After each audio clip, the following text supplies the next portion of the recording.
Back to my YouTube channel. तो जैसा कि पिछले लेक्चर में हम लोग पढ़ चुके थे कि परफेक्ट स्क्वायर नंबर क्या होता है, पूर्ण वर्ग संख्या के बारे में। आज हम लोग उससे आगे का टॉपिक पढ़ेंगे कि सम और विषम संख्या का वर्ग जो होता है उसका पहचान हम लोग कैसे करें। तो देखिए, पहले तो हम लोग ये समझे कि सम संख्या क्या होता है और विषम संख्या क्या होता है। तो देखिए यहाँ पे सम संख्या हम लोग किसे बोलते हैं, जो दो से पूर्णतः विभाजित हो जाए, जो दो से पूर्णतः विभाजित हो जाए उसे हम लोग सम संख्या बोलते हैं। तो इसमें कौन कौन से नंबर आएंगे, अगर 2, 4, 6, 8, 10 और ऐसे ही टीसी ये बढ़ता जाएगा। तो ये क्या है, 2, 4, 6, 8, 10 ये सब सम संख्या है। वैसे ही अब विषम संख्या के बारे में समझते हैं। विषम संख्या हम लोग किसे बोलेंगे,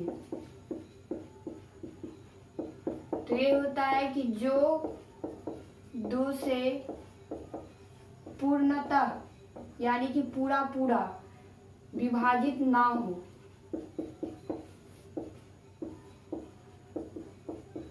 उसे हम लोग विषम संख्या बोलते हैं। तो इसमें कौन से नंबर सब आ जाएंगे, आपका हो गया 1, 3, 5, 7, 9, 11 ऐसे ही आगे ये बढ़ता जाएगा। तो ये क्या है आपका, ये विषम संख्या है।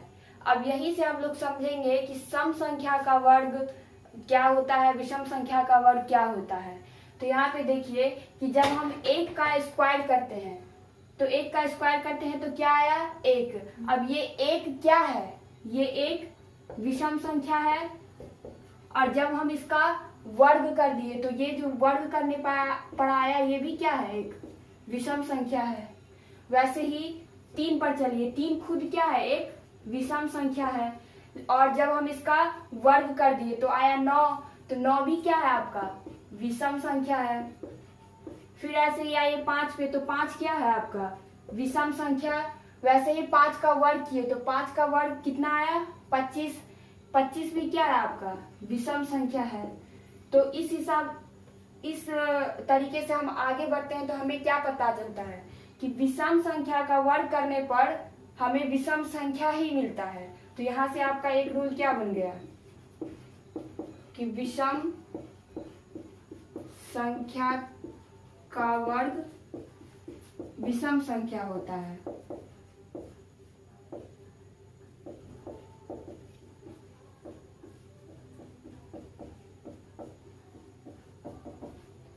अब चलिए सम संख्या को हम लोग समझते हैं। ये 2 क्या है, सम संख्या। और जब हम 2 का स्क्वायर किए तो 4 आया, तो 4 भी क्या है आपका, एक सम संख्या है। वैसे ही 4 पे आए तो 4 भी आपका सम संख्या। 4 का वर्ग किए तो 16 आया, तो ये 16 भी क्या है आपका, सम संख्या है। फिर देखिए यहाँ पे 6 क्या है आपका, 6 सम संख्या। फिर ये जो इसका वर्ग आया 36, ये भी आपका सम संख्या है। तो सम संख्या के लिए क्या रूल बन गया कि सम संख्या का वर्ग भी सम संख्या होता है। सम संख्या का वर्ग सम संख्या ही होता है। तो अब हम लोग यहाँ से आसानी से पहचान सकते हैं कि किसी संख्या का वर्ग क्या होगा। अगर आपको सम संख्या दिया रहे और पूछा जाए कि बताइए कि इसका वर्ग कैसा होगा, तो सम संख्या का वर्ग बता देंगे, सम संख्या ही आएगा। और अगर विषम संख्या रहे तो विषम संख्या का वर्ग भी विषम संख्या होता है। ठीक है, तो हम लोग आगे का टॉपिक समझते हैं। अब हम लोग नेक्स्ट टॉपिक समझते हैं कि 2 लगातार वर्गों के बीच कितनी संख्या है, इसे हम लोग कैसे प्राप्त करें, कैसे जाने कि 2 वर्गों के बीच कितनी संख्या आ रही है। अब जैसे कि यहाँ पे समझिए कि 1 का वर्ग 1 है, फिर 2 का वर्ग आपका आया 4, तो 1 और 4 के बीच कितनी संख्याएं हैं। तो इसे तो हम आसानी से समझ सकते हैं। 1 के बाद क्या आता है, 2, फिर 3, उसके बाद 4 आता है, यानी कि 1 और 4 के बीच 2 संख्या है। वैसे ही फिर 3 का स्क्वायर चलिए तो 3 का स्क्वायर आपका 9 हो गया। 4 का स्क्वायर 16। अब 9 और 16 के बीच कितनी संख्या है, तो इसे हम लोग कैसे फाइंड करेंगे। 9 के बाद 10, 11, 12, 13, 14, 15, उसके बाद 16 आता है, यानी कि 9 और 16 के बीच इतनी संख्या है, कितनी, 6 संख्या है। फिर आप वैसे ही 4 का स्क्वायर 16 और 5 का स्क्वायर 25 और 6 का स्क्वायर 36।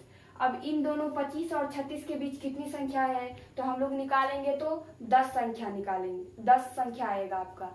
अब यहाँ पे ये हम लोगों को सोचता है कि ये सब क्या बेसिक चीजें हैं, तो इसके बीच तो हम आसानी से गिन के निकाल सकते हैं, लेकिन कोई बड़ा नंबर आ जाए, जैसे कि हम आपको बोले कि ये 29 का स्क्वायर, तो ये कितना होगा 841, और यहाँ पे 30 का स्क्वायर ये आ जाएगा आपका 900। तो हम पूछे कि बताइए कि इन दोनों के बीच कितनी संख्या आ रही है, तो इतने बड़े डिजिट में हम लोग कैसे निकालेंगे, तो उसका देखिए एक आसान तरीका है। क्या करेंगे हम लोग कि जो बड़ा डिजिट रहेगा, जो बड़ा संख्या रहेगा, बड़ा वर्ग रहेगा, उसमें से हम लोग छोटे वाले को घटा देंगे। तो कितना आएगा, 10 में से 1 गया तो 9, 9 में से 4 गया तो 5, ये आपका कट जाएगा। अब यहाँ पर जो आया है 59, उसमें से भी हम लोग क्या करेंगे, 1 माइनस कर देंगे, तो कितना आ गया 58, यानी कि इस 29 के वर्ग और 30 के वर्ग के बीच 58 संख्या है। अब इसे देखिए, यहाँ पे हम लोग समझते हैं कि 5 का वर्ग कितना आया है आपका 25, और 6 का कितना आया है 36। अब इसे देखिए 36 बड़ा है, तो 36 में से क्या करेंगे हम लोग, 25 को घटा देंगे, घटाइए तो 11 आएगा। अब इसमें से फिर क्या करना है, अगेन -1 कर देना है, तो कितना आ गया 10। तो यानी कि 25 और 36 इन दोनों के बीच 10 संख्या है। और देखिए हम लोग इस तरीके से भी निकाले हैं तो 10 आया है। तो इसका अगर कोई भी वर्ग दिया रहे, लगातार वर्ग दिया रहे, और आपसे पूछा जाए कि बताइए उन दोनों के बीच कितनी संख्या आ रही है, तो हम लोग क्या करेंगे, बड़े वाले में से छोटे वाले वर्ग को माइनस कर देंगे, फिर जो आया रहेगा उसमें से अगेन 1 माइनस कर देंगे, फिर जो संख्या आएगा वही क्या हो जाएगा, उतना नंबर, यानी कि उन दोनों वर्गों के बीच आ रहा है। Thank you for watching my video. I hope आपको ये टॉपिक सब क्लियर हो चुका होगा। अगर कहीं प्रॉब्लम आए तो कमेंट बॉक्स में कमेंट करके पूछ सकते हैं। अभी के लिए बाय, मिलते हैं नेक्स्ट वीडियो में।